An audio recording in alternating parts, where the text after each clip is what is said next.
এখন বলতে পারেন সুই নাই কি মুখস্থ করে ফেলতে পারে? বলে অসম্ভব নয়, এটা তো সম্ভব। এই ডিজিটাল জামানার কথা আমার মনে হয় ইন্টারনেটে সার্চ দিলে পাওয়া যাবে। সম্ভবত আলজেরিয়ার একটা বাচ্চা আছে, মায়ের কোলের মধ্যে হাফ প্যান্ট পরা, ছোট বাচ্চা, 3-3.5 বছর বয়স। বলে কোরআনুল কারীমের যেই জায়গা থেকে হোক না কেন, আপনি যদি ওর সামনে একটু তিলাওয়াত করেন, এরপর থেকেও তিলাওয়াত করা শুরু করে দেয়।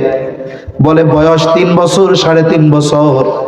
এই আধুনিক জামানায় যদি এমন সন্তানের জন্ম হতে পারে, কুতুবউদ্দিন বখতিয়ার কাকির মা সাধারণ মায়েদের মতো মা নয়। ওই কুতুবউদ্দিন বখতিয়ার কাকি মায়ের তিলাওয়াত শুনে শুনে 18 পারার হাফেজ হয়ে যাবে, এটা অসম্ভব কোনো কিছু নয়। এই জন্য মূল কথা যেটা বলতে চাইছিলাম, যে সন্তান যখন মায়ের গর্ভে আসবে, মায়ের দায়িত্ব হলো লাইফ স্টাইল পরিবর্তন করে ফেলা। যদি শারীরিক দৈহিক ইবাদত বেশি করতে কষ্ট হয়, জবানে বেশি বেশি ইস্তেগফার পাঠ করবে, দুরূদ শরীফ পাঠ করবে, আল্লাহ তাআলার তাসবিহাত সমূহ পাঠ করবে, কোরআনের যতটুকু আছে ততটুকু বেশি বেশি তিলাওয়াত করবে। আশা করা যায় এই তিলাওয়াত গুলোর কারণে সন্তানের উপরে প্রভাব আল্লাহ তাআলা ফালায়া দিবে, সন্তানের উপরে প্রভাব পড়বে। এরপরে সন্তান যখন দুনিয়ায় ভূমিষ্ঠ হবে, এইবার শরীয়তের কিছু করণীয় বিষয় আছে। সন্তান দুনিয়ায় ভূমিষ্ঠ হলো, ছেলে হোক আর মেয়ে হোক, প্রথম কাজ হলো সন্তানের ডান কানে আজান, বাম কানে ইকামত দিতে হবে। কিন্তু আফসোসের বিষয়, আমাদের দেশের অবস্থা হলো এইরকম, যারা গাইনি বিশেষজ্ঞ, আপনি যদি আপনার স্ত্রীর স্বাস্থ্যের কথা চিন্তা করে তাদের কাছে নিয়ে যান, শতকরা 99% গাইনি বিশেষজ্ঞ আপনাকে ভয় দেখায় বলবে বাচ্চার পজিশন উল্টাপাল্টা, পানি বেশি নাই, স্বাভাবিকভাবে যদি ডেলিভারি হয় হয়তো মাও বাঁচবে না, মেয়েও বাঁচবে না, এমন একটা ভয় দিয়া দিবে। এই ভয়ে অনেক স্বামী সিজার করাতে বাধ্য হয়, ভয় দিয়া সিজার করাবে। এরপরে কি করবে? এমন জায়গায় রাখবে যে আজান ইকামত দেওয়ার মতো কোনো সুযোগই নাই তার কানে। বলে ধরেন না জার্ম অ্যাটাক করতে পারে, তাকে কাছেই যাওয়া যাবে না। অথচ আমি মাঝে মধ্যে 2-1 জায়গায় গল্পটা শোনাই। আমার এক বন্ধু আছে, মহব্বতের মানুষ, আমেরিকা থাকে, আমেরিকা মিশিগান, মানে উনি শোনাইতেছে আমার এই গল্পটা, যে ভাই আমেরিকায় থাকি, কিন্তু আমাদের ইসলামী কালচার সম্পর্কে এরা যতটা সচেতন, অথবা আমাদের কিছু কালচারের ব্যাপারে এরা যতটা রেসপেক্ট করে, আমাদের দেশে ওই কালচারগুলোর ব্যাপারে আমাদেরকে আরো হেয় করা হয়, লজ্জা দেওয়া হয়। তা উনি বলতেছে যে আমার স্ত্রী প্রেগন্যান্ট, যেহেতু দুইজনই ওই দেশের বাসিন্দা, ওনারা গভর্নমেন্ট থেকে ফ্যাসিলিটি পাবে, হসপিটালে ভর্তি করাইছে। আর বিষয়টা এমন না যে হসপিটালে ভর্তি করাইলেই সিজার করবে, তা নয়, বরং যদি তার স্বাভাবিক ডেলিভারি হয় ওটাই করবে, যদি সেটা অসম্ভব হয় তাইলে বাধ্য হলে সিজার করবে। তা উনি ওনার ওয়াইফকে নিয়ে হসপিটালের রিসেপশনে গেছেন, ভর্তি করতে হবে প্রথম। উনি ওনার নাম বলছে, নাম কি? ফখরুল ইসলাম। উনি আমেরিকার মিশিগানে এক মাদ্রাসার মুহাদ্দিস। এখন যিনি রিসেপশনে, তিনি বলতেছেন হ্যাঁ আপনাকে ওই ওয়ার্ডে দেওয়া হবে। তা উনি চিন্তা করছেন যে আমি নিজের থেকেই বলবো যে আমার ওয়াইফ পর্দা করে, আমাদেরকে এমন জায়গায় দিবেন যেখানে কোনো পুরুষ নেই, A to Z সব মহিলা। তা উনি বলতেছেন যে আমার কিছু বলা লাগে নাই, আমি যখন আমার নামটা বলেছি, আমার নাম ফখরুল ইসলাম, সাথে সাথে আমার ওয়াইফের বেড এমন ওয়ার্ডে দেওয়া হয়েছে যেই জায়গায় ক্লিনার থেকে নিয়ে ডাক্তার সবাই হলো মহিলা। এইবার আমার ওয়াইফকে ওইখানে দেওয়া হলো, অপারেশন থিয়েটারে নেওয়া হবে। এইবার যখন বেদনা উঠেছে, ব্যথা উঠেছে, প্রসব বেদনা, তাকে অপারেশন থিয়েটারে নেওয়া হবে। ওই জায়গায় যদি স্বাভাবিকভাবে ডেলিভারি হয়ে যাবে, যদি কোনো জটিল কিছু হয়, সিজার করতে যদি বাধ্য হয় তাহলে সিজার করবে। এইবার উনি যেহেতু স্বামী, এই জন্য ওনাকে ওখানে থাকার অনুমতি দেওয়া হলো। উনি একটা চেয়ার নিয়ে অপারেশন থিয়েটারের বাহিরে বসে আছেন। বলতেছে, ভাই হঠাৎ করে আমি দেখলাম একজন আফ্রিকান কালো মানুষ ওই হসপিটালেই চাকরি করে, সে এসে অপারেশন থিয়েটারের দরজার কাছে দাঁড়িয়ে টোকা দেয়, দাঁড়িয়ে আছে। উনি বলতেছে, আমি চিন্তা করলাম কি ব্যাপার, এখানে তো কোনো পুরুষ নাই, আমি শুধু স্বামী, সেই জন্য আমার থাকার অনুমতি। এই বেটা আবার কে? বলে, আমার একটু সন্দেহ হইল, আমি তাকে গিয়ে ধরলাম, কি ব্যাপার, তুমি এখানে কি চাও? বলে, আমাকে এখান থেকে ফোন দিয়ে আসতে বলা হয়েছে। বলে, কেন? বলে, আমাকে রিসিপশন থেকে জানিয়েছে যে এইখানে একজন মুসলিমের সন্তান ভূমিষ্ঠ হয়েছে। এই হসপিটালে যত মুসলমান সন্তান জন্ম নেয় সব মুসলমান সন্তানদের কানে আজান এবং ইকামত দেওয়ার দায়িত্ব কর্তৃপক্ষ আমাকে দিয়েছে। এটা কোন দেশের? আফগানিস্তানের গল্প? আমেরিকা। একটা জিনিস চিন্তা করেন, উনি বলতেছে আমার কাছে যে ভাই চিন্তা করেন যে আমার ধর্মে একটা বাচ্চা ভূমিষ্ঠ হওয়ার পরে কি কি করণীয় আছে এইটা ওদের জানা, আমার বলা লাগে নাই। ওরা নিজেরাই ব্যবস্থাপনা করে রেখেছে যে সন্তান জন্ম নিবে মুসলমানদের, আজান ইকামত দেওয়া লাগে, এই দায়িত্বের জন্য এই ছেলেটাকে নিযুক্ত করে দিছে যে যত মুসলমানের সন্তান হবে আজান ইকামত দেওয়ার দায়িত্ব তোমার, হসপিটাল কর্তৃপক্ষ।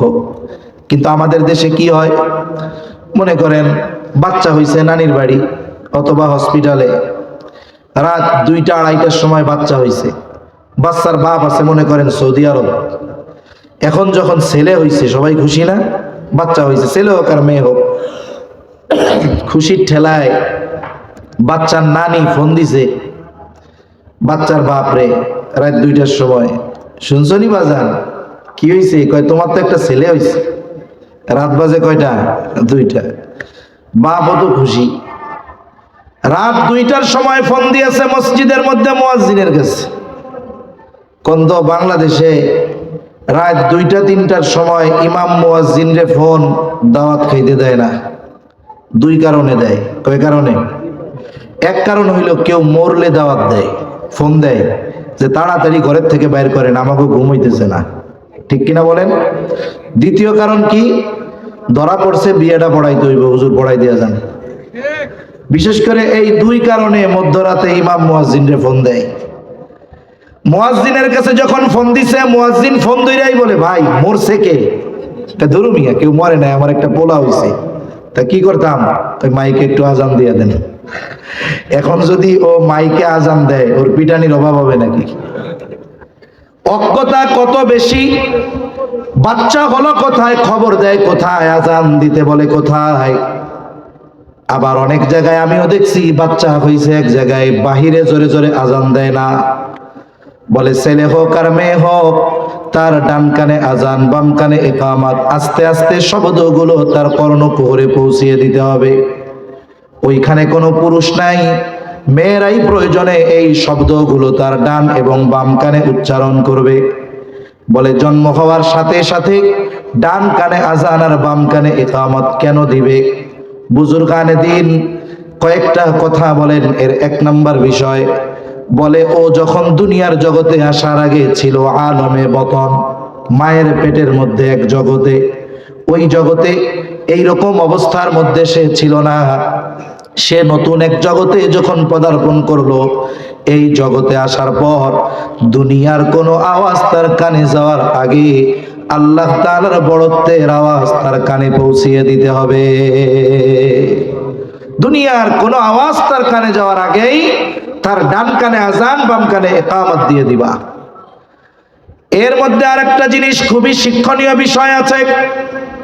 এই যে জানাজার নামাজের প্রদর্শনী আমরা দেখলাম, একদিন আমাকে আপনাকেও এইরকম খাটে শোয়া দেওয়া হবে।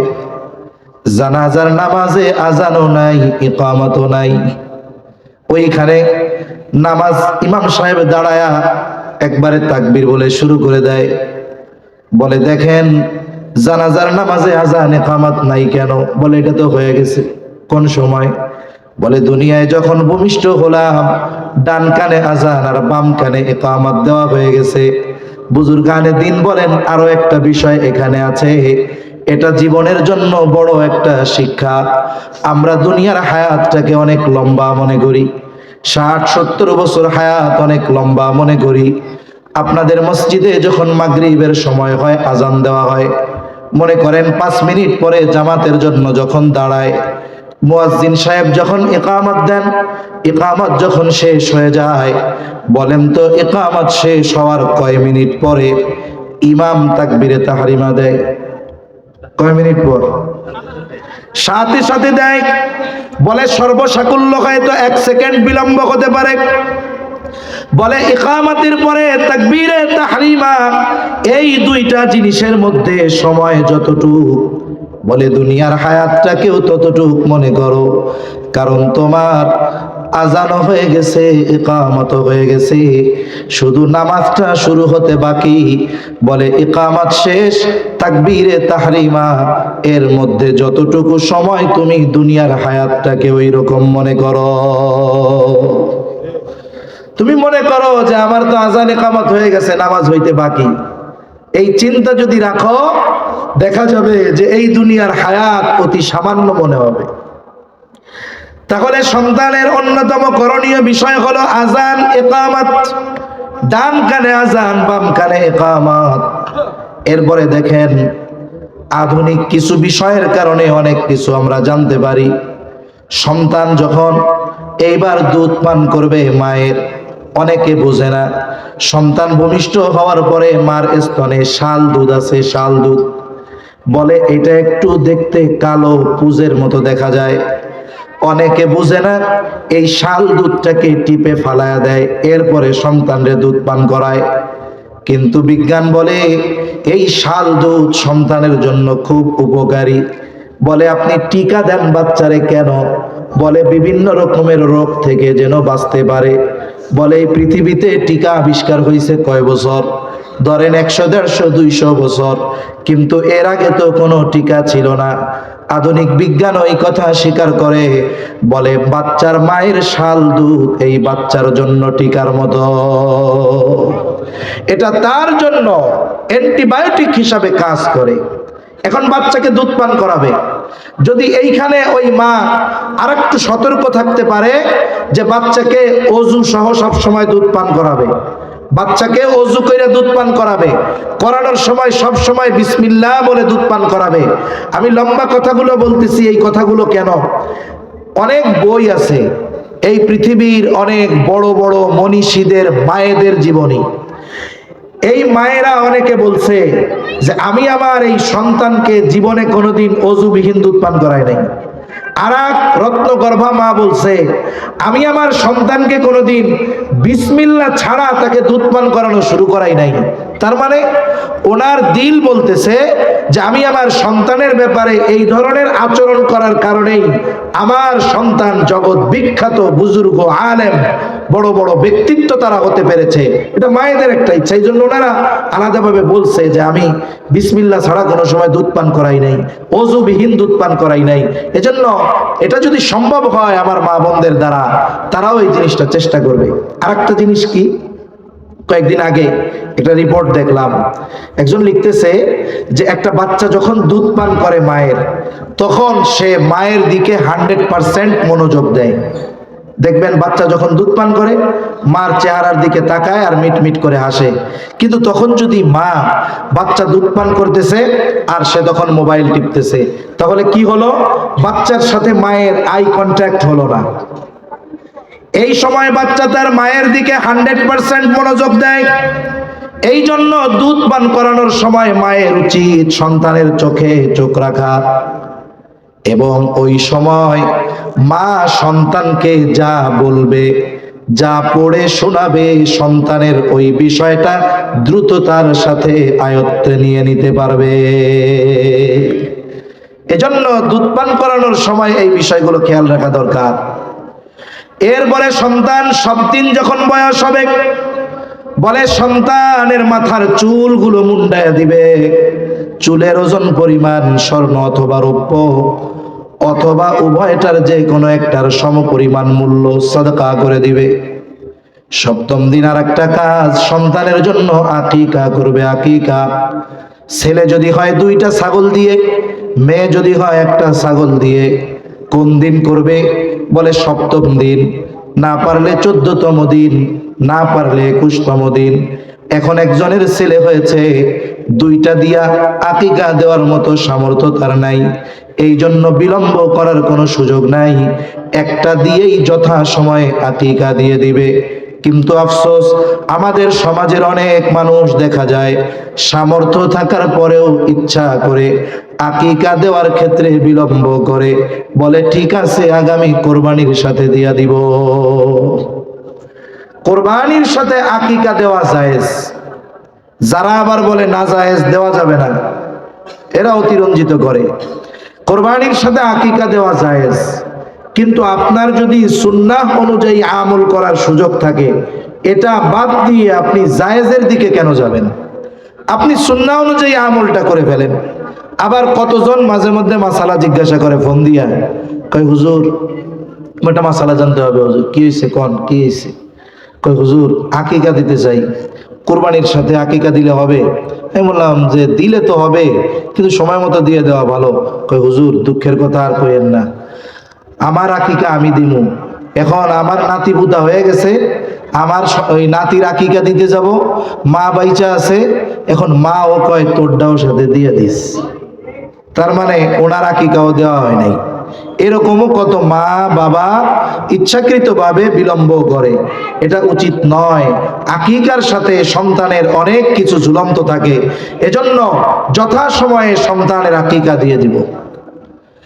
এরপরে সপ্তম দিন আকিকার সাথে সাথে সন্তানের বিষয়ে আর একটা বিষয় খেয়াল রাখতে হবে, সুন্দর একটা নাম তার রাখতে হবে, সুন্দর একটা নাম। বলে যেই নামটা তার ধর্মীয় পরিচয় বহন করবে, আমাদের অভ্যাস হইল সুন্দর নামটা লুকায় রাখে, আর যেই নামটার মধ্যে কোনো পরিচয় পাওয়া যায় না, ওই নামটাকে ডাক নাম হিসাবে সাব্যস্ত করে। যেমন নাম রাখবে কি, বলে সাইফুল ইসলাম টনি, শফিউর রহমান জনি, এরকম নাম আছে না নাই? এই ধরনের ডাক নাম, এটা মুসলিমেরও আছে অমুসলিমেরও আছে, অন্যান্য ধর্মের মানুষের মধ্যেও আছে। তার মানে এই নামগুলোর স্পেসিফিক কোনো ধর্মীয় পরিচয় নাই, এগুলো নাস্তিক মার্কা নাম। এজন্য ডাক নামটা হওয়া দরকার এমন যে ডাক দিলেই ওই নামের দ্বারা তার ধর্মীয় পরিচয় যেন পাওয়া যায়। হাদিসের মধ্যে আসছে, নবীজি বলেন আল্লাহ তাআলার কাছে সবচাইতে প্রিয় নাম আবদুল্লাহ আর আবদুর রহমান। এলাকায় আব্দুল্লাহ বেশি আর আব্দুর রহমান বেশি, অসুবিধা নাই। আল্লাহ তাআলার গুণবাচক অনেক নাম আছে, ওই নামগুলোর সাথে আবদুন যোগ করে নাম রেখা দেন। আবদুস সামাদ, আবদুল মালিক, আবদুল খালেক, আবদুর রাজ্জাক। সুন্দর না নামগুলো?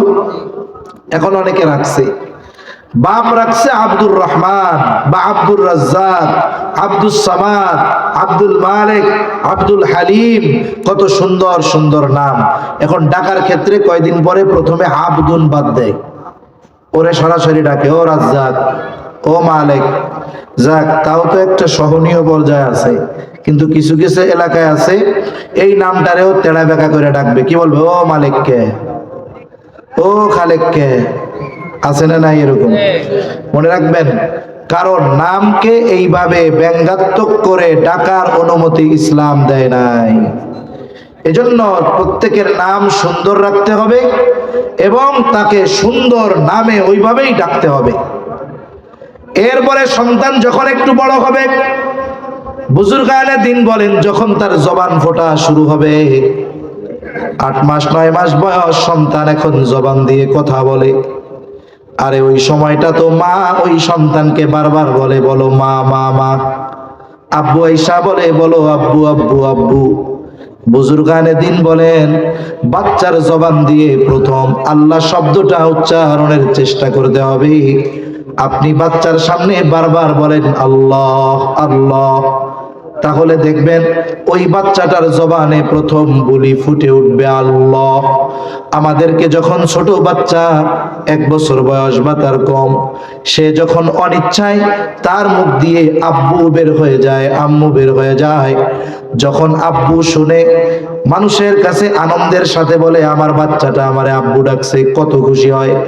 আর আমি আপনি যদি বাচ্চাকে আল্লাহ আল্লাহ শোনাই আর ওই বাচ্চার জবান দিয়ে যদি আল্লাহ শব্দটা বের হয়, আব্বু ডাক শুনে আমি আপনি যেমন খুশি হই, ওই বাচ্চাকে যদি আল্লাহ আল্লাহ শেখাই, ওর জবান দিয়ে যদি সর্বপ্রথম শব্দটা আল্লাহ বের হয়, আশা করা যায় আরশে আজিমের মালিক খুশি হয়ে যাবে। এজন্য বাচ্চার জবান দিয়ে যেন প্রথম কথা আল্লাহ বের হয়, এই চেষ্টা আমরা করব, বলেন ইনশাআল্লাহ। এরপরে আমি মোটা মোটা হকগুলো শুধু বলতেছি আর কি। এরপরে বাচ্চা যখন বড় হবে, তার প্রথম শিক্ষা হবে কোরআনী শিক্ষা। তাকে সর্বপ্রথম কোরআনের সাথে জুড়ায় দিতে হবে, কোরআনী শিক্ষায় শিক্ষিত করতে হবে। মনে রাখবেন, অনেকে বলে যে একটা হলো জাগতিক শিক্ষা আর একটা হলো পরকালীন শিক্ষা। এই কথা বলার দ্বারা এই কোরআন সুন্নাহর শিক্ষাকে শুধুমাত্র আখিরাতের জন্য সাব্যস্ত করা হয়। তার মানে বোঝানো হয় কি, যে কোরআন হাদিস শিখে দুনিয়ায় চলা যায় না, নাউজুবিল্লাহ বলেন। অথচ ইসলামকে পূর্ণাঙ্গ জীবন ব্যবস্থা হিসাবে ঘোষণা করেছেন কে? এই দুনিয়ায় চলার জন্য একটা মানুষের যা দরকার, রাষ্ট্রীয় পর্যায়ে যা দরকার, ব্যক্তিগত পর্যায়ে যা দরকার, সামাজিক পর্যায়ে যা দরকার, রাজনৈতিক অর্থনৈতিক পর্যায়ে যা দরকার, সব কিছুর সমাধান ইসলামের মধ্যে আছে না নাই? এ দুনিয়ায় তো উচিত ছিল শুধুমাত্র কেবলমাত্র একমাত্র শিক্ষা ব্যবস্থা হওয়ার দরকার ছিল কোরআন সুন্নাহর শিক্ষা ব্যবস্থা। তাহলে দুনিয়ায় অরাজকতা, অনৈতিকতা, খুন, দুর্নীতি, অন্যের সম্পদ মেরে খাওয়া, এগুলো কিছুই হতো না। গোটা পৃথিবীতে শান্তির সুবাতাস বইতো, ঠিক কিনা বলেন? এজন্য সন্তানকে প্রথমে শিক্ষা দিতে হবে কোরআনের শিক্ষা। যদি কোরআনের শিক্ষা না দেওয়া হয়, সন্তানকে সম্পদ বানানো সম্ভব নয়। সন্তানকে প্রকৃত মানবিক গুণ অর্জন করানো কোরআন সুন্নাহর শিক্ষাবিহীন কখনোই সম্ভব নয়। এজন্য সন্তানকে প্রথমে কোরআনের শিক্ষা শিখাতে হবে। এই যে দেখছেন, এটা তারা একটা প্রদর্শনী দিয়েছে, কিন্তু বাস্তবতা এরকম। আপনার সন্তানকে আপনি ডাক্তার, ইঞ্জিনিয়ার, উকিল, ব্যারিস্টার বানানোর ইচ্ছা, বানাবেন, অসুবিধা নাই তো। কিন্তু আপনি আপনার সন্তানকে তো আগে মুসলমান বানাতে হবে, ঠিক কিনা বলেন? ওই রকম জানাজার তাকবীর দিলে সে যদি রুকুতে চলে যায়, তাহলে বিপদ না? আপনার সন্তানকে তো কমপক্ষে জানাজা পড়ানোর যোগ্যতা অর্জন করতে পারে, এতটুকু কমপক্ষে শেখাতে হবে। আপনি ডাক্তার, ইঞ্জিনিয়ার তো আমাদেরও দরকার, আমাদের দরকার। কেন দরকার না? কারণ একজন ডাক্তার যদি দিনদার হয়, তাহলে ওই ডাক্তারের দ্বারা সাধারণ মানুষ বেশি উপকৃত হবে। একজন ইঞ্জিনিয়ার যদি দিনদার হয়, সে আপনার এলাকার মসজিদ, মাদ্রাসা, ধর্মীয় স্থাপনাগুলোর ডিজাইন ফ্রি করে দিবে, ঠিক কিনা বলে? এগুলো দরকার। তবে আমাদের দিনদার ডাক্তার দরকার। এমন ডাক্তার দরকার না যেই ডাক্তার ডায়াগনস্টিক সেন্টারের সাথে চুক্তি কইরাই বসছে যে টেনশন কইরেন না, পেটে ব্যথার রোগী আসলেও 10,000-এর কম টেস্ট হবে না, আপনার কোনো চিন্তা নাই। আছে না নাই? আপনি যাবেন, কিছু রোগ নাই আপনারে দেখবেন 20টা টেস্ট দিয়ে রাখছে, আবার বলবে ওই জায়গা থেকে করাবেন, নাহলে ভালো হয় না। আছে না নাই? এগুলো ডাক্তার না, এগুলো হলো ডাকাত। এগুলো কি, জোরে বলেন? ডাকাত। আমরা তো এইরকম ডাকাত ডাক্তার চাই না, দিনদার ডাক্তার চাই। তাহলে দিনদার ডাক্তার যদি প্রয়োজন হয়, তাহলে অবশ্যই তাকে দিন আগে শেখাতে হবে। আপনি এই ধরনের মাদ্রাসা, নুরানি মাদ্রাসাগুলায় ক্লাস 3 পর্যন্ত পড়ান না। আপনার কি হবে জানেন? 3 পর্যন্ত যদি একটা ছেলে পড়ে, সে কতটুক শেখে? বলে কমপক্ষে একটা মুসলমানের জন্য যতটুকু ইলমে দিন শেখা ফরজ, ক্লাস 3 পর্যন্ত নুরানিতে পড়লে মোটামুটি এই ফরজ পরিমাণ ইলমে দিন সে অর্জন করে ফেলে। সুবহানাল্লাহ। এখন আপনি যদি তারে না শেখান, এক নম্বরে নিজে না শিখলে নিজে গুনাহগার হইলেন, সন্তানকে শেখালেন না, আপনি এই কারণে সন্তানের হক নষ্ট করে নেওয়ালা হয়ে গেলেন। দেখুন, এদেশে একটা সময় মক্তব থেকে সব শেখা যাইত। একটা সময় সকাল সুবাহি মক্তব, প্রত্যেকটা মসজিদের মধ্যে মক্তব ছিল। কিন্তু ইসলাম বিদ্বেষীরা খেয়াল করলো যে এই দেশে আমাদের যেই পরিমাণ ইনভেস্ট, ওই পরিমাণ ফলাফল আমরা পাইতেছি না। এর কারণ কি? এরা গবেষণা করার পরে তাদের সফলতার সবচাইতে বড় বাধা যেগুলো পেয়েছে, এর মধ্যে অন্যতম ছিল সকালবেলার মক্তব। কারণ কি? যেই বাচ্চাটার নামাজ ফরজ হয় নাই, ওই বাচ্চাটা 6 বছর বয়স, ফজরের নামাজে মা ডাক না দিলেও ওই বাচ্চাটাকে মক্তবে যাওয়ার জন্য তাকে পিটানো হইতো, জোর কইরা মক্তবে পাঠায় দেওয়া হইতো। দেখা যাইতো ওই বাচ্চাটার নামাজ ফরজ হওয়ার আগেই যতটুকু শেখার দরকার মক্তবে গিয়ে সে শিখে যাইতো। এখন এই মক্তব ঠেকানোর দরকার। এটা তো আর সেনাবাহিনী অস্ত্র শস্ত্র দিয়ে ঠেকানো যাবে না, প্রলোভন দিয়ে ঠেকাতে হবে। এই এনজিওরা এই বাংলাদেশে প্রথম কেজি স্কুল চালু করে, কিন্ডার গার্ডেন। আপনারা জানেন কি জানি না, জানেন নাকি জানি না, আমার জানা নাই। যখন প্রথম কিন্ডার গার্ডেন আসে এদেশে, একবারে সব কিন্ডার গার্ডেন গুলো এনজিওদের তত্ত্বাবধানে চলতো। পরে আস্তে আস্তে ব্যাপক হয়েছে, কিন্তু প্রথম এনজিওদের পরিপূর্ণ তত্ত্বাবধানে চলতো। এই কিন্ডার গার্ডেনের ক্লাস রুটিন কি বলে? এটা শুরু হয় সকাল 6টায়, আর আমরা প্রাইমারি স্কুলে যাইতাম সকাল 10টায়। সকালে 6টায় থাকতাম মক্তবে। কিন্ডার গার্ডেন এই প্রতিষ্ঠা করে তারা বিভিন্ন প্রলোভন দেখাইছে যে দেখেন আমাদের এইখানে 4 বছর বয়স থেকে পড়বে, আপনার ছেলে তো প্রাইমারি যেতে যায় 6 বছর বয়সে, আমাদের এইখানে 4 বছর বয়সে যাওয়া শুরু করবে। প্রাইমারিতে 1-2তে বই পড়ে 2টা, আমাদের এইখানে 4 বছর বয়স থেকেই পড়বে 6টা। সাধারণ জ্ঞান শিখতে পারবে, ইংরেজি আলাদাভাবে শিখতে পারবে, 5 বছর বয়স থেকেই ইংরেজিতে পটপট করে কথা বলবে। এই লোভ যখন দিছে, মানুষেরা মক্তব থেকে সন্তানদেরকে এনে পৌঁছায়া দিছে কিন্ডার গার্ডেনে। মক্তব খালি, মক্তব কি খালি। এদেশের উলামায়ে কেরাম মানুষের ভালো চায়, কল্যাণ চায়, কিন্তু মানুষ বোঝে তবে পরে। কল্যাণ যে চায় এটা বুঝে মানুষ, কিন্তু বোঝে পরে। এদেশে একটা তথ্য দেখলাম, 50,000-এর উপরে এনজিও আছে, মানে সুদে টাকা দেওয়া বাটি আর কি। 50,000-এর উপরে এনজিও আছে। স্বাধীনতা পরবর্তীকালীন সময় যখন এদেশে এনজিওরা আসতে চেয়েছিল, ওই সময়ের উলামায়ে কেরাম যারা ছিলেন তারা বলেছিলেন যে আমরা রক্ত দিয়ে এই দেশ স্বাধীন করেছি, এই দেশ যদি আবার গড়তে হয় আমরাই গড়ব। কিন্তু কি দেখা গেল?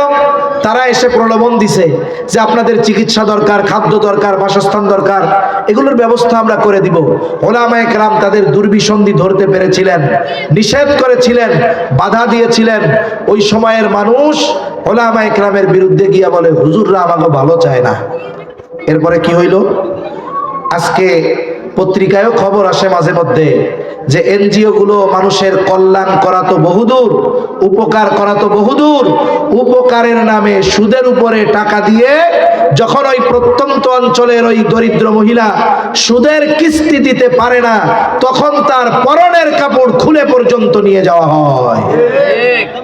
তাহলে এই সতর্কতা উলামায়ে কেরাম আগেই করছিল, আমরা মানি নাই। এখন উলামায়ে কেরাম দেশকে ভালোবাসে। কেন ভালোবাসে? বলে এদেশের কোনো আলেমের বেগম পাড়ায় বাড়ি নাই, এদেশের কোনো আলেমের আমেরিকায় বাড়ি নাই, ইংল্যান্ডে বাড়ি নাই, এদেশের কোনো আলেম অর্থ পাচারের সাথে জড়িত নয়, এদেশের কোনো আলেম দুর্নীতির সাথে জড়িত নয়। আলেমরা জানে এই দেশেই আমাদের থাকতে হবে, এই দেশেই আমাদের আগামী প্রজন্মকে বাঁচতে হবে। তাহলে এই দেশ যদি শান্তিময় না হয়, এই দেশ যদি সুষ্ঠুভাবে না চলে, তাহলে আমাদেরও কষ্ট, আমাদের আগামী প্রজন্মরও কষ্ট। এই চিন্তা করে উলামায়ে কেরাম দেশপ্রেম অন্তরে নিয়ে দেশের কল্যাণেই কাজ করে। কিন্তু সাধারণ মানুষ বুঝে, কিন্তু পরে বুঝে, যখন বুঝার দরকার তখন বুঝে না। উলামায়ে কেরাম চিন্তা করলেন মক্তবগুলো শূন্য হয়ে যাচ্ছে। মক্তব শূন্য হয়ে যাওয়া মানে দেশকে ইসলাম শূন্য করার পায়দারা। উলামায়ে কেরাম ফিকির করলেন কি করা যায়। ফিকির করে এক পদ্ধতির আবিষ্কার করলেন, নাম দিলেন নুরানি পদ্ধতি। বলে নাম যেমন নুরানি, কামও তেমন নুরানি। এইবার ছোট বাচ্চারা কিন্ডারগার্টেনের বদলে চলে আসলো নুরানি মাদ্রাসায়, যেখানে বাংলাও শেখায়, অঙ্কও শেখায়, ইংরেজিও শেখায়, সাথে সাথে আরবিও শেখানো হয়। এক কথায় একজন মুসলমান হিসাবে যা দরকার তাও শেখানো হয়, জাগতিক যেই জ্ঞান তাকে তাও শেখানো হয়। আর এক একটা ছোট বাচ্চার হাতের লেখা কত সুন্দর! অনেক স্কুল কলেজের মাস্টার্স বিসিএস কমপ্লিট করা লোকের লেখাও এত সুন্দর হয় না, ঠিক কিনা বলেন? এই নুরানি মক্তবগুলো, মাদ্রাসাগুলো এত ব্যাপক আকারে সাড়া ফেললো যে গত সরকারের সময় একজন শিক্ষামন্ত্রী ছিলেন, ইসকনের প্রোডাক্ট, চিনেননি তারে আপনারা? আরে ফেনীর একটা রিপোর্ট দেখলাম পত্রিকায় যে প্রাইমারি স্কুলগুলো ছাত্রছাত্রী শূন্য হয়ে যাচ্ছে। কি করা দরকার? বলে এই কারণে মাদ্রাসাগুলোতে নজরদারি বাড়ানো হবে। খালি হয়ে যাচ্ছে স্কুল, নজরদারি বাড়াবে কোন জায়গায়? মাদ্রাসায়। এই দুনিয়ায় কিছু লোক আছে, এদের অভ্যাস কি জানেন? বাহিরে গ্যাঞ্জাম করছে, বাড়ির বাইরে কি করছে? এক জায়গায় ঝগড়া করছে, মারামারি করছে, পিটানি খাইয়া আইছে। এখন এই বীর পুরুষ বাইরে পিটানি খাইয়া আইসা ঘরে আইসা বউরে পিঠায়। আছে না এরকম কিছু বীর পুরুষ? উনি খাইছে মায়ের আর এক জায়গায়, আইসা ঘরে আইসা বউ পিটাইয়া উনি বাহাদুরি দেখাইতেছে। এরে কি আপনারা বীর পুরুষ বলবেন না কাপুরুষ বলবেন? আরে তোদের তো চিন্তা করার দরকার ছিল যে এত ফ্যাসিলিটি দেয় এক একটা প্রাইমারির টিচারদেরকে, কত বড় স্থাপনা বিল্ডিং বানায় দিছি, আবার আমাদের খরচে তাদেরকে টিফিন দেওয়াই। এরপরেও কেন স্টুডেন্টরা স্কুল ছেড়ে মাদ্রাসায় যাচ্ছে? এর জবাবদিহিতা তো প্রাইমারি স্কুলের টিচারদের কাছে চাওয়া দরকার ছিল, ঠিক কিনা বলেন? আমরা বলি কি যে এত ঝামেলার দরকার নেই। এক কাম করেন, ওই প্রাইমারি স্কুলে যেই গাধাগুলারে রাখছেন পড়াইতে পারে না, ওইগুলারে বাদ দিয়া আমাকে নুরানির শিক্ষক গুলারে ঢুকায় দেন, আর সিলেবাসটা আমাদের হাতে দিয়া দেন। দেখেন কি হয়। ওই প্রাইমারি স্কুলের যেই বিল্ডিং আছে জায়গা দিয়া কুল পাবেন না ইনশাআল্লাহ, ঠিক কিনা কম? আর যেই মানুষগুলো বুঝে যে আমার সন্তানকে মানুষে পরিণত করতে হবে, এই ধরনের মানুষ জাগতিক শিক্ষায় শিক্ষিত হলেও এই মানুষগুলো তাদের সন্তানকে দ্বীনি শিক্ষায় শিক্ষিত করে, ঠিক কিনা বলেন? আমার এক বন্ধু ছিল, এরা 3 ভাই মাদারীনগর থেকে ভাড়ায় গেছে। এখন ওনার বাবা ছিলেন মতিঝিল আইডিয়াল কলেজের ইংরেজি শিক্ষক। উনি ওনার 3 সন্তানরাই দিছে মাদারীনগর মাদ্রাসায়। মতিঝিল আইডিয়ালে ভর্তি হওয়া এটা মোটামুটি এভারেস্ট জয় করার মতো। উনি শিক্ষক হিসাবে ওনার ফ্যাসিলিটি ছিল, উনি ওনার বাচ্চাদেরকে কোটায় ভর্তি করে দিতে পারতেন। এখন ওনার বন্ধুরা বলে আপনি আসলে একটা বলদ মানুষ, এত সুযোগ থাকার পরেও আপনি আপনার একটা বাচ্চারেও আপনি স্কুলে দিলেন না।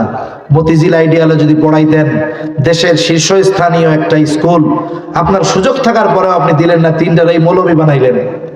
আপনি একটা বলদ। কয় না ভাই, আমি চালাক, এই জন্য আমার বলে একটা রেও স্কুলে দেই নাই। অনেক জায়গায় অনেক আজিব আজিব বিষয়। এই নুরানি মাদ্রাসার প্রভাব কত! মানিকগঞ্জে এক জায়গায় প্রোগ্রাম স্কুল আর নুরানি মাদ্রাসা পাশাপাশি, স্কুলের মাঠেই মাহফিল। তা আমি আবার জিজ্ঞাসা করতেছি ওনারে যে কি ভাই, নুরানি মাদ্রাসার সাথে স্কুলের সাথে কন্টেস্ট লাগে না? কই হুজুর আমাকে সমস্যা নাই। বলি কেন? বলে এই স্কুলে 12 জন না 13 জন শিক্ষক শিক্ষিকা, তাদের সবগুলোর পোলাপান আমাকে মাদ্রাসায় পড়ে। তাহলে দেখেন নুরানির প্রভাবটা কি। একটা ছোট বাচ্চা ছোট থেকেই আদব শিখে, তার মানে এই দ্বীনি শিক্ষায় শিক্ষিত হওয়ার কারণে তার মধ্যে দ্বীন ঢুকে যায়। আলেম হওয়া জরুরি না, মুসলমান হওয়া জরুরি। সন্তানকে যদি দ্বীন না শেখান, ও ডাক্তার ইঞ্জিনিয়ার হবে কিন্তু মুসলমান হতে পারবে না। এজন্য সন্তানের অন্যতম হক এই সন্তানকে কোরআনের শিক্ষায় শিক্ষিত করা। লম্বা হয়ে যাচ্ছে কথা। এরপরে সন্তান যখন বড় হবে, বলে 7 বছর বয়স নামাজের জন্য আদেশ করবে, 10 বছর বয়স হইলে নামাজ না পড়লে প্রহার করবে। 7 বছর বয়সে আপনি যদি সন্তানকে নামাজের জন্য আদেশ করতে চান, তার মানে এর আগের থেকেই তাকে নামাজ শেখানোর দরকার আছে না নাই? একটু চিন্তা করেন, বাচ্চাটা যদি মাদ্রাসায় দিয়ে দেন, 7 বছর বয়সে নামাজের আদেশ করা লাগবে না, তাকিদ দেওয়া লাগবে না, ওই বাচ্চাটা তো 6 বছর বয়সে পাক্কা নামাজি হয়ে যাবে। বরং অনেক সময় ওই ধরনের ছোট বাচ্চাদের নামাজের হালত দেখে আমাদের লজ্জা লাগে। আরে এই ছোট বাচ্চা যেমনে নামাজ পড়তেছে, এইরকম যদি নামাজ পড়তে পারতাম আমারও ভালো লাগতো। মাঝে মাঝে অনেক মাদ্রাসার রাতের সিসি ক্যামেরার ভিডিও অনলাইনে ছাড়া হয়। রাত গভীর 3টা, 2:30, 2টা বাজে, ছোট নাবালক মাসুম বাচ্চা, বয়স 6 বছর 7 বছর বয়স হবে, ও প্রস্রাব করার জন্য উঠছে, আইসা আবার চলে আসছে, আবার কি মনে কইরা আবার ওযুখানার মধ্যে গেছে। শীতের রাত, ওই 7 বছরের বাচ্চা, 6 বছরের বাচ্চা সুন্দর মতো ঠান্ডা পানি দিয়ে ওযু করে 2-4 রাকাত তাহাজ্জুদ পড়ে আল্লাহর কাছে দোয়া করতেছে। চিন্তা করে দেখেন, আপনি আপনার 14-15 বছরের বাচ্চাটাকে পায়ে ধরে মসজিদে নিতে পারেন না, কিন্তু এই মাদ্রাসাগুলোর 7 বছরের বাচ্চা গভীর রজনীতে উঠে তাহাজ্জুদ পড়ে আল্লাহ তাআলার কাছে কান্নাকাটি করে। বলে এই সন্তান যখন বড় হবে ও অন্যায় করবে, অপরাধ করবে, এটা কখনোই হতে পারে না। যেইটা আপনি চেষ্টা করতেছেন ওইটা মাদ্রাসায় অলরেডি হয়ে গেছে। এই জন্য 7 বছর বয়সে নামাজের তাগিদ, 10 বছর বয়সে নামাজ না পড়লে প্রহার করা আর একটা কাজ করা, 10 বছর বয়স হলে বাচ্চার বিছানা আলাদা করে দেওয়া। অনেক ফ্যামিলিতে দেখা যায় 12-13 বছরের বাচ্চা এখনো মায়ের কাছে ঘুমায়, 12-13 বছরের মেয়ে এখনো বাবার কাছে ঘুমায়। মনে রাখবেন, ইসলাম যেটা বলে এটার মধ্যে যৌক্তিকতা আছে এবং এটার মধ্যে অবশ্যই কল্যাণ আছে। এই জন্য সন্তান যখন বড় হওয়া শুরু হবে, আস্তে আস্তে আগের থেকেই তার বিছানাটা আলাদা করে দেওয়ার চেষ্টা করতে হবে। আর একটা আমাদের সমাজে আর একটা সমস্যা আছে, অনেক সময় অনেক ছোট বাচ্চাকে মসজিদে যদি আনা হয়, মসজিদ কমিটি রাগ হয়ে যায়, গরম হয়ে যায়, ধমক দেয়, আছে না নাই? আরব সহ ইউরোপের দেশগুলোতে মসজিদের মধ্যে বাচ্চাদের জন্য আলাদা কর্নার থাকে, বলে ওই জায়গায় গিয়ে ওরা 2 রাকাত নামাজ পড়ে আবার দৌড় দিয়ে আইসা খেলাধুলা করে, করুক না। নাবালক মাসুম বাচ্চা, ওই বাচ্চাটা যদি মসজিদকে নিরাপদ জায়গা মনে না করতে পারে, এটা তো ভালো না। আবার একেবারে গেদাটা নিয়ে আসলে হবে না, কমপক্ষে যেটা তার ওজনের কথা বলতে পারে, কথা বললে শুনে, এই ধরনের ছোট বাচ্চা আপনি মসজিদে আনেন। আপনি আস্তে আস্তে বুঝান, আরে ছোট বাচ্চা একটু মসজিদে দৌড়াদৌড়ি করতে পারে, স্বাভাবিক বিষয়। দেখা গেল একটু আওয়াজ করলো, সালাম ফেরানোর পরে সভাপতি কেশিয়ার একেবারে ঘুইরা এমন ভাবে চোখ দুইটারে বড় করে তাকায়, মনে হয় যেনি বাচ্চা আর বাচ্চার বাপ রে খাইয়াই ফেলবে। এই কে নিয়ে আসছে রে বাচ্চা? শান্তি নাই মসজিদে, খুশু নষ্ট হয়। আমি যদি ওনারে বলি, বাংলাদেশে যদি জেহাদ লাগে, জেহাদ শুরু হয়, যুদ্ধ লাইগা যায়, একটা দেশ যা শুরু করছে, লাইগা হতে যেতে পারে, ঠিক কিনা বলেন? যদি লাইগাই যায়, জেহাদের ময়দানে কি নামাজ মাপ নাকি? আগে তো যুদ্ধ ডাল তলোয়ার দিয়া হইতো, এখন তো আর তা দিয়া হবে না। এখন বোম একটা ফালাইছে, আপনি নামাজের মধ্যে আছেন, আপনার খুশু যদি এতই দুর্বল হয়, বাচ্চার আওয়াজে খুশু নষ্ট হলে বোমা ফালাইলে কি হবে? তো ওজো ছুটে যাইব গা। এখন দেখেন, বাচ্চা আসছে, চিৎকার করছে, আপনি বাচ্চাটারে ডাক দেন। আপনার যদি বয়সে নাতির মতো হয়, বলেন যে দাদু, মসজিদ আল্লাহর ঘর, এখানে জোরে কথা কয় না, ঠিক আছে? দেখবেন ও বলবে ঠিক আছে ঠিক আছে, ঠিক কিনা বলেন? বাচ্চাদেরকে এইভাবে শেখাতে হয়, জোর করে শেখানো যাবে না। আপনারা বাচ্চারা মসজিদে আসে না, ছোট বাচ্চা, মসজিদ কমিটি অধিকাংশ জায়গায় চিন্তা করে মসজিদের অবকাঠামোগত উন্নয়ন করার চিন্তা বেশি। তাদের চিন্তা হলো এসি ওই মসজিদে 5টা, আমাদের লাগাইতে হবে 6টা, ওই জায়গায় 10 টন, দুর্বড়া আমরা লাগাবো 15 টন। কিন্তু মসজিদ কমিটির মূল কাজ ছিল যে মসজিদে মুসল্লি কেমনে বাড়ানো যায়।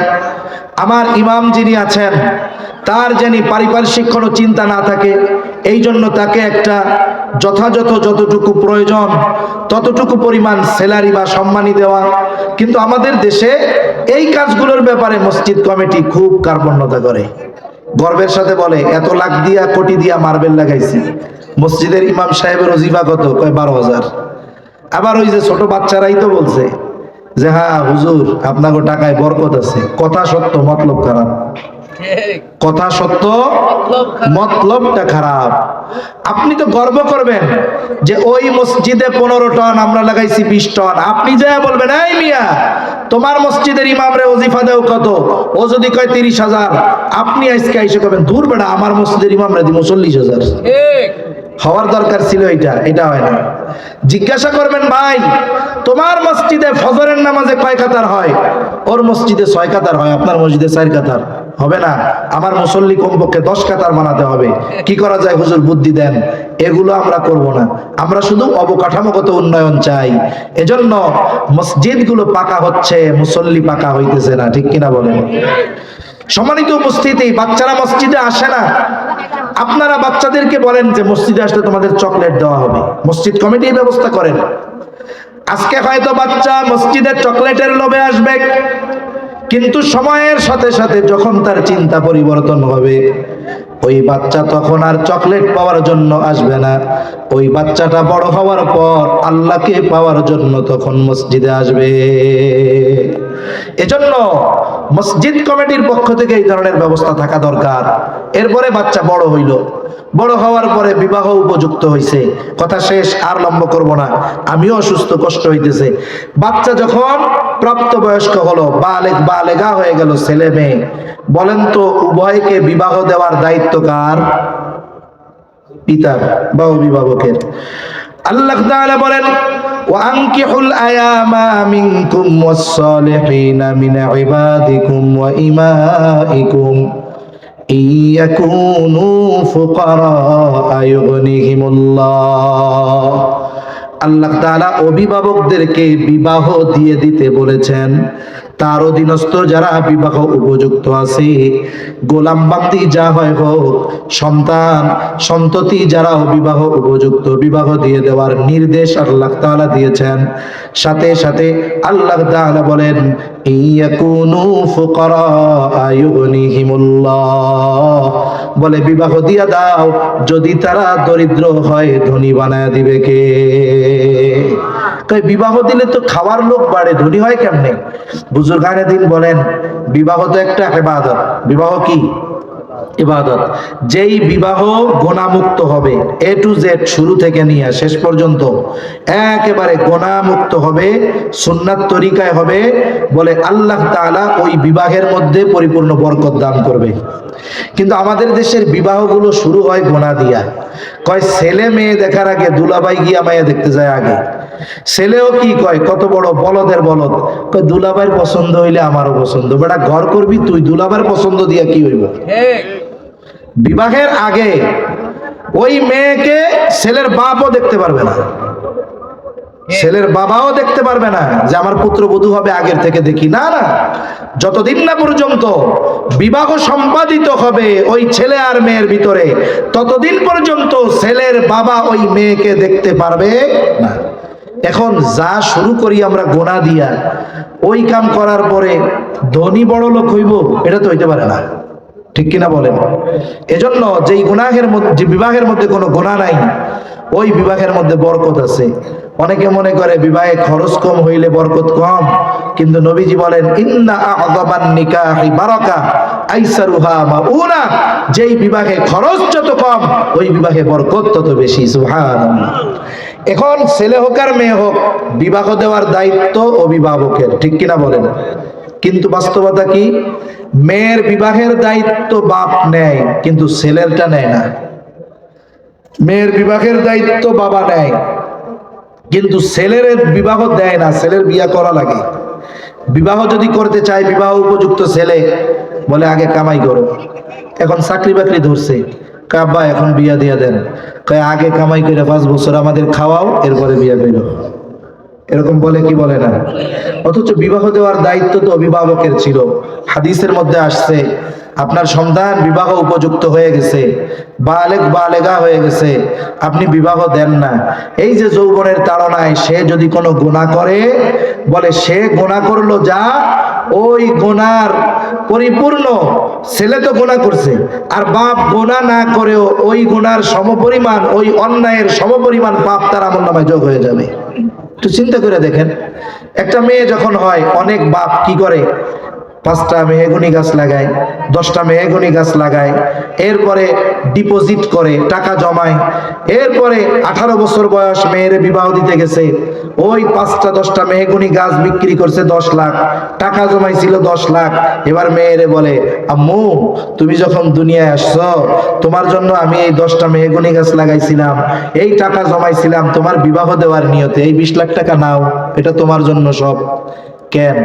মেয়েরে বিবাহ দেওয়ার দায়িত্ব, পোলারে বিবাহ দেওয়ার দায়িত্ব না?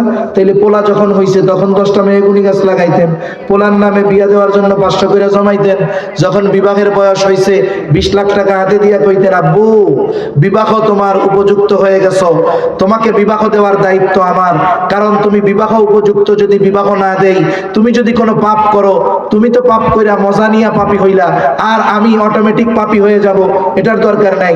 এই যে 20 লাখ, 5 লাখ খরচ করে বিয়া করো আর 15 লাখ দিয়ে ব্যবসা শুরু করো, তাইলে তো আর কোনো ঝামেলা থাকে না, ঠিক কিনা বলেন? এজন্য মনে রাখবেন, সন্তান সন্ততি প্রাপ্তবয়স্ক হওয়ার পরে পিতা মাতা অভিভাবক যিনি আছেন, বিবাহ দিয়ে দেওয়ার দায়িত্ব তার।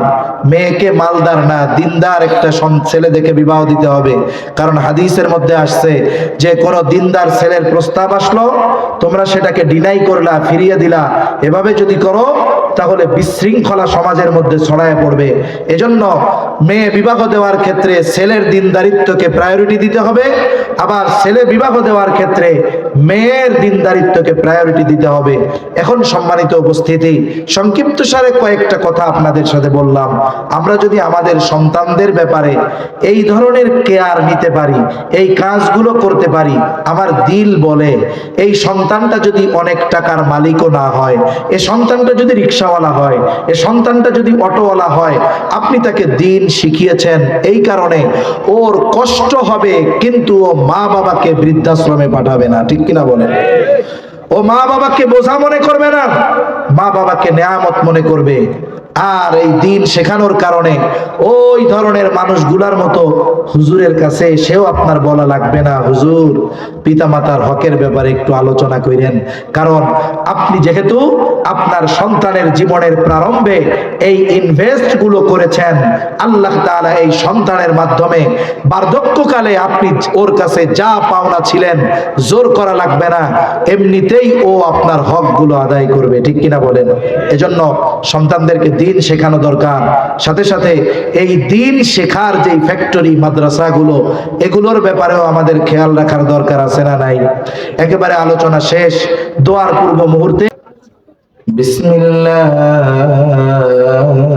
বিসমিল্লাহির রহমানির রহিম।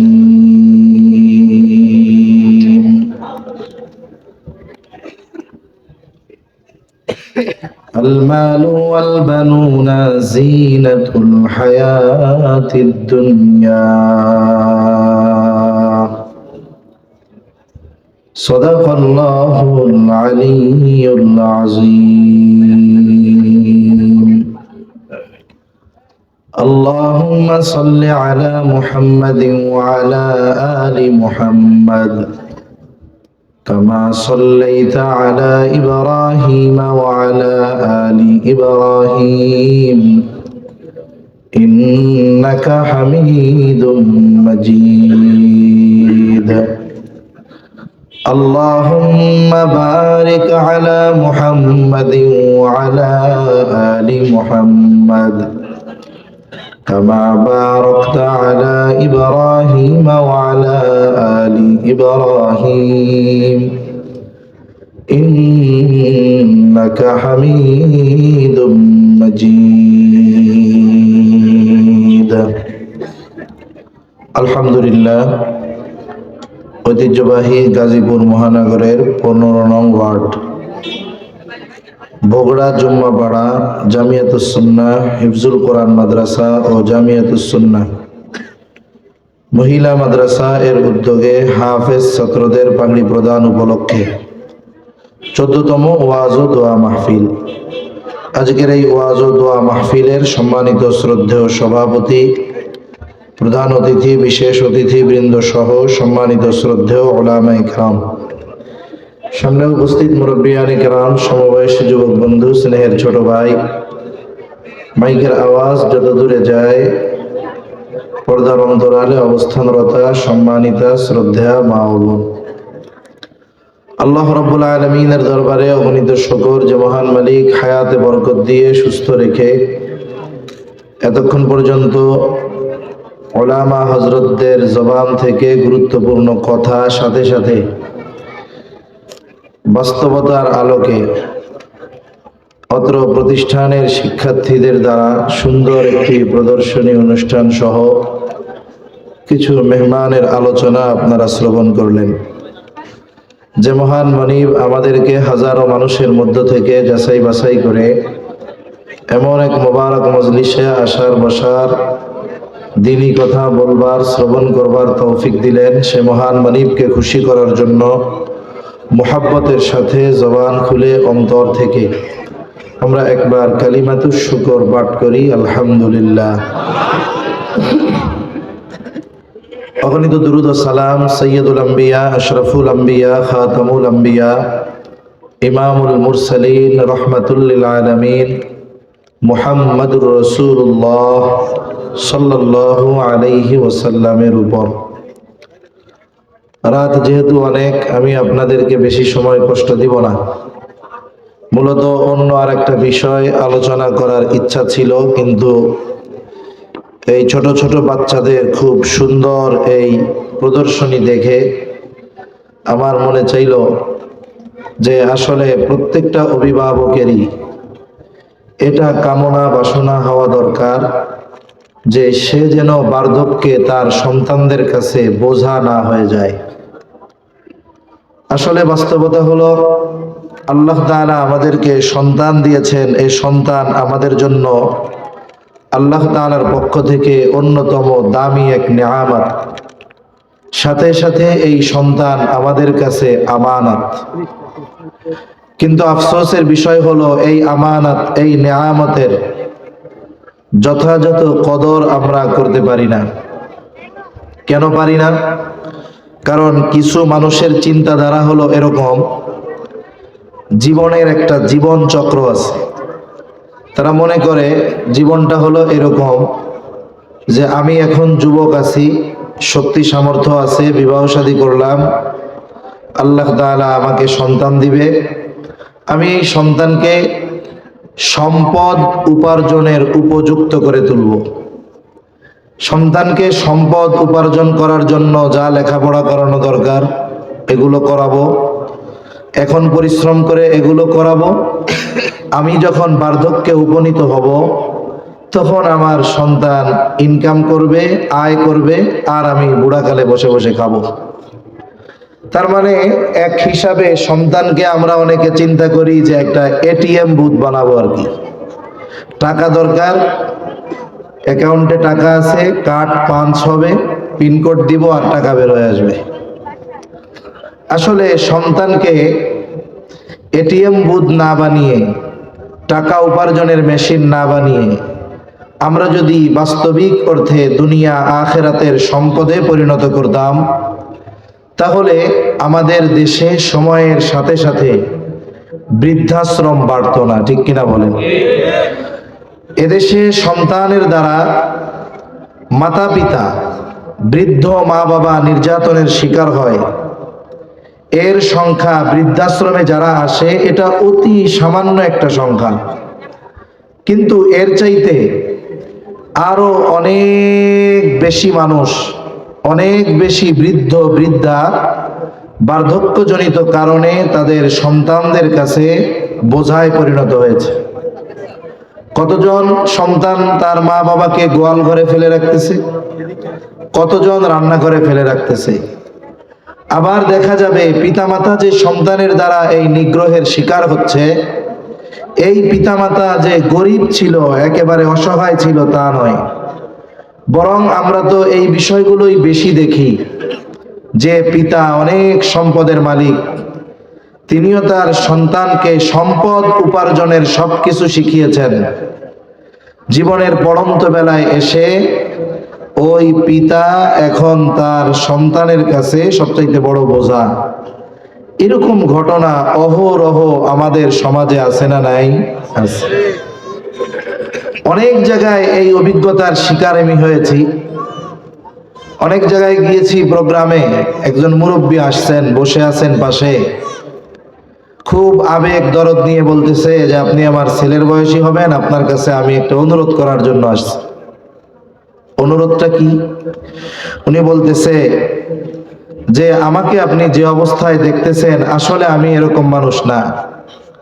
আমি বড় চাকরি করতাম, টাকা পয়সার মালিক ছিলাম, আমার 2-3টা সন্তান, আমি তাদেরকে উচ্চ শিক্ষায় শিক্ষিত করার জন্য আমার জীবনের সর্বস্ব আমি তাদের জন্য ব্যয় করেছি।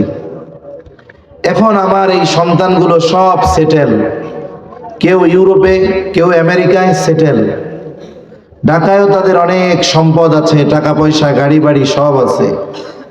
কিন্তু এই জীবনের পড়ন্ত বেলায় এসে যেই সন্তানদের জন্য আমি আমার জীবনের সব কিছু শেষ করলাম, এই জীবনের পড়ন্ত বেলায় আমি অসুস্থ, আমার ওষুধ কেনার টাকা পর্যন্ত আমার এই সন্তানেরা দেয় না।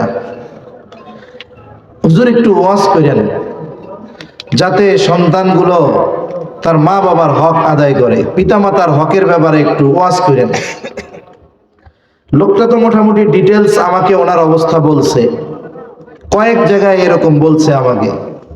তা আমার তখন ওনারে বলতে মন চাইছিল যে আপনি এত কিছু করছেন, কিন্তু সন্তানকে কি কোনোদিন মুসলমান বানানোর জন্য চেষ্টা করছিলেন? এত উচ্চ শিক্ষায় শিক্ষিত করেছেন, আপনি তাকে একটু কি কোরআন শিখিয়েছিলেন? আমার দৃঢ় বিশ্বাস, আমি যদি এই প্রশ্ন তাকে করতাম, সে যদি আমার প্রশ্নের জবাব দিত, আমার মনে হয় জবাবটা এটাই হতো যে না, এই ব্যবস্থা আমি তার জন্য করি নাই। আমাদের সমাজে আমরা অনেক মানুষ মনে করি যে পিতামাতা মনে হয় শুধুমাত্র সন্তানের কাছে হক পাবে। আসলে বাস্তবতা এর ব্যতিক্রম। আপনি একটা ব্যবসায় লাভ কখন পাবেন? আপনি যখন ওখানে যথাযথভাবে ইনভেস্ট করবেন।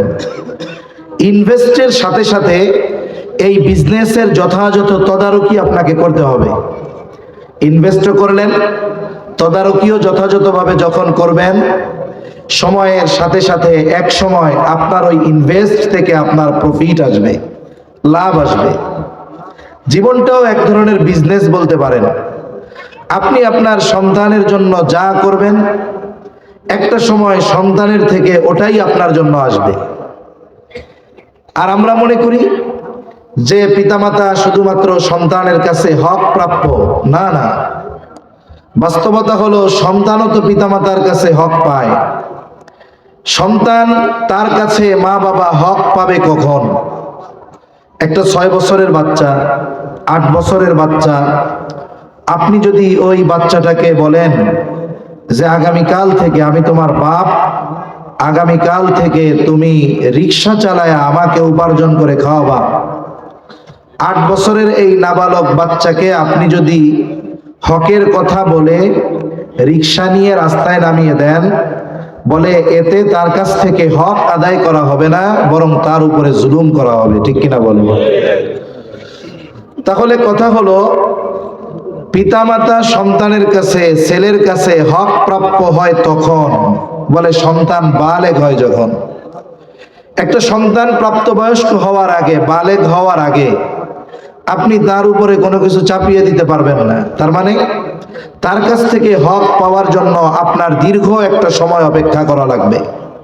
কিন্তু একটা সন্তান তার পিতার কাছে হক পায় কখন? একটি প্রসিদ্ধ ঘটনা আছে যে এক লোক খলিফাতুল মুসলিমিন হযরত ওমর রাদিয়াল্লাহু তাআলা আনহুর কাছে গিয়ে তার সন্তানের ব্যাপারে অভিযোগ দিয়েছে যে খলিফাতুল মুসলিমিন, আমার সন্তান আমার হক আদায় করে না। হযরত ওমর রাদিয়াল্লাহু তাআলা আনহু তাকে ধরছে, কি ব্যাপার, তুমি তোমার পিতার হক আদায় করো না কেন? ছেলেটা প্রশ্নের জবাব দেওয়ার আগে খলিফাতুল মুসলিমিনকে বলতেছে, খলিফাতুল মুসলিমিন, এ কথা বলার আগে আপনার কাছে আমার একটা জিনিস জানার আছে। জিনিসটা হলো, হক কি শুধু পিতামাতাই সন্তানের কাছে পায়? পিতাই শুধু সন্তানের কাছে কি হক প্রাপ্য? সন্তান কি পিতার কাছে কোনো হক পায় না? ছেলেটা প্রশ্ন করেছে খলিফাতুল মুসলিমিন হযরত ওমর রাদিয়াল্লাহু তাআলা আনহুকে। হযরত ওমর রাদিয়াল্লাহু তাআলা আনহু মৌলিক কয়েকটা হকের কথা বলছেন। এর মধ্যে প্রথম যেটা তিনি বলেছেন যে প্রত্যেকটা সন্তানের তার পিতার কাছে হক একটা দিনদার মা। একটা সন্তানের তার পিতার কাছে প্রথম হক কি? একটা দিনদার মা। ভাই আওয়াজটা ছেড়ে দেন, ঢ্যাপ ঢ্যাপ না করে রিভার্ব দিয়ে দেন, তাহলে সুন্দর হবে। এমনি আওয়াজ সুন্দর হচ্ছে মাশাআল্লাহ। তাহলে প্রত্যেকটা সন্তানের তার পিতার কাছে প্রথম হক একটা দিনদার মা। জোরে বলেন কি? দিনদার মা। তার মানে যারা বিবাহ করছে তো করে ফেলছে, কিন্তু যারা বিবাহ করে নাই, বিবাহ হবে কি হবে না আল্লাহ জানে। বিবাহ হলে সন্তান হবে কি হবে না আল্লাহ তাআলা জানে, সেটা তো পরের ব্যাপার। কিন্তু যে বিবাহ করে নাই, তাহলে তাকে বিবাহ করার সময় অবশ্যই মেয়ের দিনদারিত্বকে প্রাধান্য দিতে হবে, ঠিক কিনা বলেন? যারা দেয় নাই, হাদিসের মধ্যে আসছে 4টি জিনিস দেখে বিবাহ করা হয়। কয়টা জিনিস? 1 নাম্বার তার সৌন্দর্য, বংশ, মাল। 4 নম্বর নবীজি বলেন দিন। তবে দিনের ব্যাপারে স্পেসিফিক ভাবে নবীজি বলেন ফাযফার বিদাতি দিন, তোমরা দিনকে প্রাধান্য দাও। একজনের মধ্যে বাকি 3টা আছে, সৌন্দর্য আছে, সম্পদ আছে, বংশ আছে, দিন নাই, বাদ দিয়ে দাও, ওর দ্বারের কাছে যাওয়া যাবে না। কিন্তু তার মধ্যে পরিপূর্ণ দিন আছে, কিন্তু অনেক উচ্চ বংশীয় নয়, অনেক সুন্দরীও নয়, আবার অনেক টাকা পয়সাও নাই, কিন্তু বিয়া হয়ে গেছে। একটু সবর যদি করা যায় তাহলে কি হতে পারে? বলে আল্লাহ তাআলা হয়তো ওই দিনদার কালো গরিব মেয়েটার গর্ভে আল্লাহ এমন সন্তান দান করবে যেই সন্তান পিতামাতার চক্ষু শীতলকরণের কারণ হবে, ঠিক কিনা বলেন? আরেকটা জিনিস হলো, বিবাহের আগে স্বাভাবিকভাবে সবাই চামড়ার সৌন্দর্যকে প্রাধান্য দেয় বেশি। এখন বংশ জাতপাতও খুব কম দেখে। যারা একটু বুড়া হয়ে গেছে, মুরব্বী, ওনারা এখনো বংশের ব্যাপারে চিন্তা করে। কিন্তু এখনকার তরুণ প্রজন্মের যারা, এরা সবচাইতে প্রাধান্য দেয় বেশি চেহারা, মানে চেহারার সৌন্দর্য। এরপরে মাল সম্পদ থাকলে আর একটু ভালো। কিন্তু বাস্তবতা হলো একটা মানুষ বিবাহের আগে চেহারার সৌন্দর্যকে প্রাধান্য দেয় ঠিক, কিন্তু বিবাহের পরে চেহারার সৌন্দর্যের চাইতে চারিত্রিক সৌন্দর্যের দাম তার কাছে বেশি হয়ে যায়। এজন্য একটা সমীকরণ দেখলাম পত্রিকায় বেশ আগে, যে বিবাহ বিচ্ছেদ যা হয়, এই বিবাহ বিচ্ছেদের ক্ষেত্রে প্রায় 80% মেয়ে যারা, তারা দেখতে সুন্দরী। কারণ কি? সে তার চেহারার সৌন্দর্যকে অগ্রাধিকার দেয় বেশি। চারিত্রিক সৌন্দর্য তার মধ্যে না থাকার কারণে স্বামীর সাথে সে সংসার করতে পারে না। আর ডিভোর্সের ক্ষেত্রে, বিবাহ বিচ্ছেদের ক্ষেত্রে এই 80% মেয়ে যাদের চেহারা সুন্দর, কেন? বলে ওর চেহারা সুন্দর হলেও সংসার করতে পারে না। কেন? বলে ওর চারিত্রিক সৌন্দর্যতা না থাকার কারণে। এজন্য খোঁজ নিয়ে দেখবেন, অনেক ধরনের সেলিব্রিটিদের যখন বিবাহ হয়, অনেক সুন্দর চেহারার সেলিব্রিটি, তার বিবাহ হয় খুব ধুমধাম করে, পত্রিকার হেডলাইন থাকে, কোটি টাকার কাবিন থাকে। লাস্টে কি হয়? 1 বছরের মাথায় আমরা খবরের পত্রিকায় জানতে পারি ওনাদের 6 মাস আগেই ডিভোর্স হয়ে গেছে। হয় কি হয় না? কেন হয় বলেন তো? কারণ বিবাহের আগে ওই চেহারার সৌন্দর্যের অগ্রাধিকার ছিল, কিন্তু আসল সৌন্দর্য হলো চরিত্রের মধ্যে। এটা প্রকাশিত পায় পারিবারিক জীবনে এসে, তখন আর চেহারার সৌন্দর্যের কোনো মূল্যায়ন থাকে না।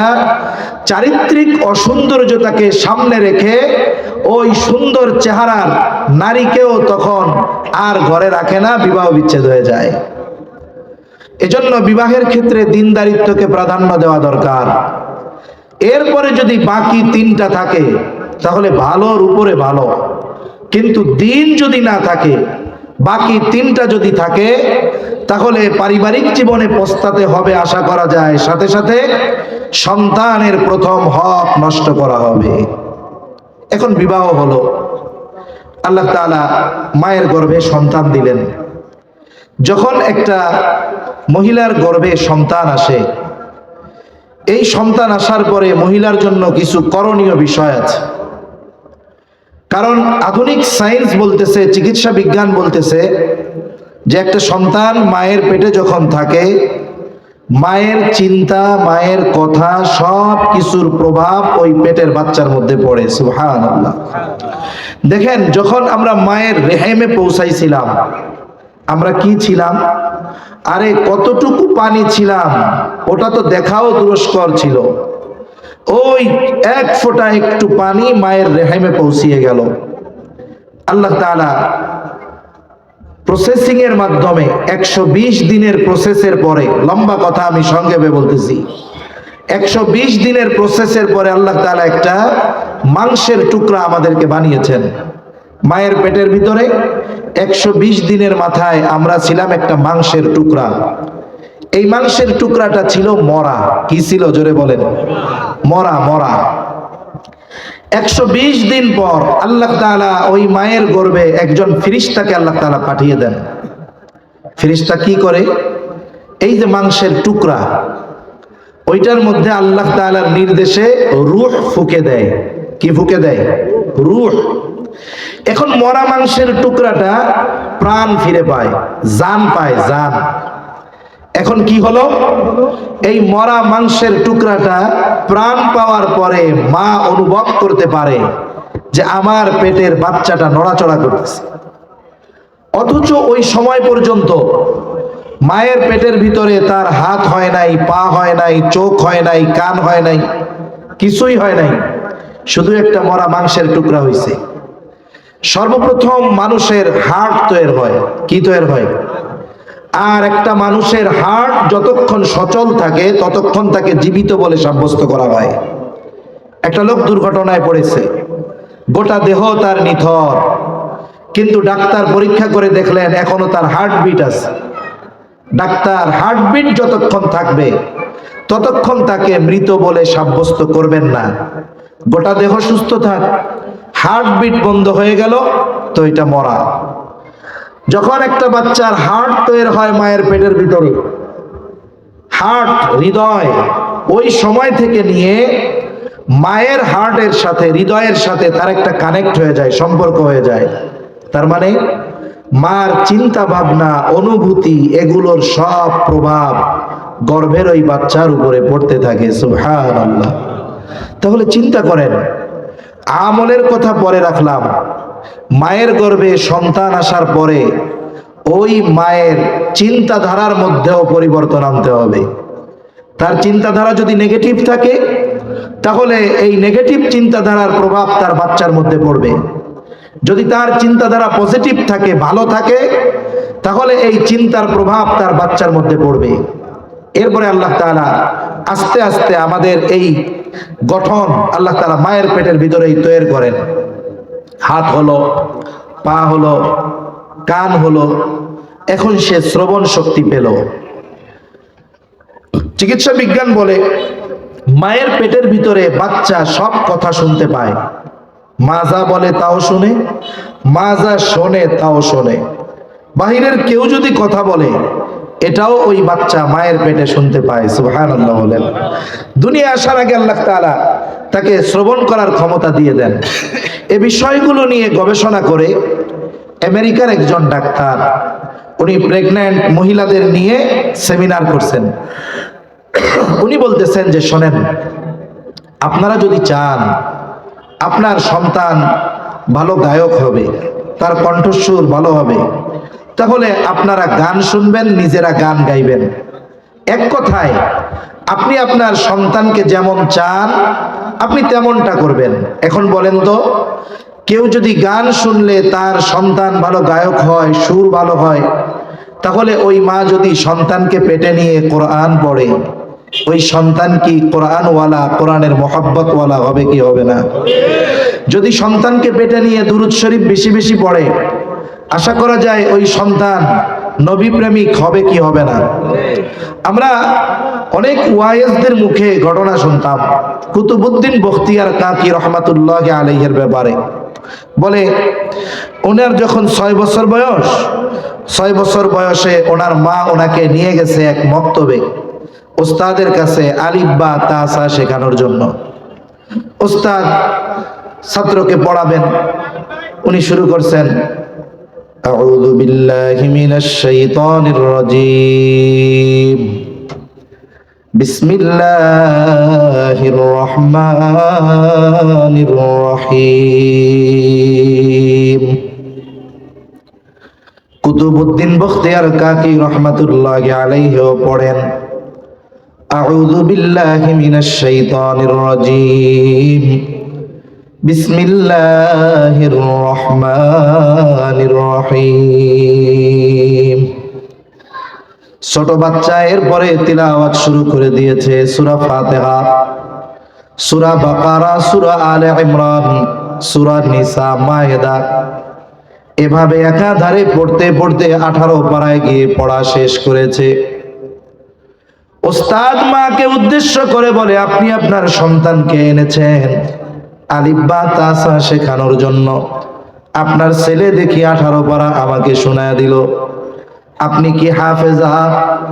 এইবার কুতুবউদ্দিন বখতিয়ার কাকির মা বলে না, আমি পূর্ণাঙ্গ কোরআন হিফজ করতে পারি নাই, তবে 18 পারা হিফজ করেছি, এরপরে আমার বিবাহ হয়ে গেছে। বলে আপনি কি আপনার সন্তানকে কোরআন পড়া শিখিয়েছেন নাকি? বলে না। কি করছেন? বলে আমি তাকে শিখাই নাই, তবে আমি তাকে কোরআন শুনিয়েছি। বলে আমার এই সন্তান যখন আমার গর্ভে এসেছে, দুনিয়ায় আসার আগ পর্যন্ত আমি যে কত শতবার এই সন্তানকে পেটে রেখে 18 পারা তিলাওয়াত করেছি, এর কোনো হিসাব নাই। ব্যতিক্রম হলো এই জামানার, যখন কোন মায়ের গর্ভে সন্তান আসে, আগের মতো সে নড়াচড়া করতে পারবে না, বাহিরে যেতে পারবে না, ডাক্তার রেস্টে থাকতে বলেছে।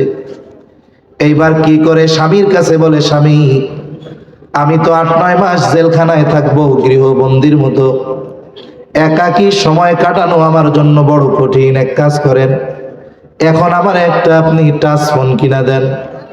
স্বামীও চিন্তা করে, হ্যাঁ কথাটা তো খারাপ কয় নাই, কিনা দেই। এখন বলে টাচ ফোন দিয়া কি করব? এটা তো মরা, যদি ইন্টারনেট না থাকে একটা ইন্টারনেটের সিম কিনা দেন। এইবার একটা ইন্টারনেটের সিম কিনে দিল। কিছুদিন পর পর খালি এমবি রিচার্জ করা লাগে।